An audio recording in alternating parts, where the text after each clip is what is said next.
Meron ka dito sa number 28, may binigyan ka raw 30%. Yun ang malaki. Yun ba pinakamalaking naibigay mo, 30%? Yun naman po kay Kong Roman Romulo po yun. Para kay Kong Roman Romulo, sabi ni D.E. Aris, bali, kaya po naging 30 yun kasi 25% para sa taas at 5%. Sino raw yun nasa taas? Kadalasan po, open secret naman po ito eh. Secret na open. Ano po, ang tinuturo nila madalas si Saldico at saka si Speaker po kadalasan ang sinasabi nila. Opo. Okay. Tapos yung 5% naman po para po kay Congressman Romulo pag insertion.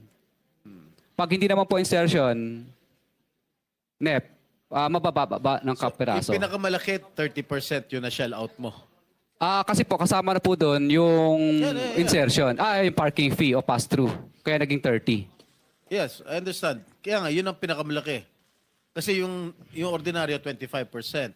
Correct? Opo. Alright.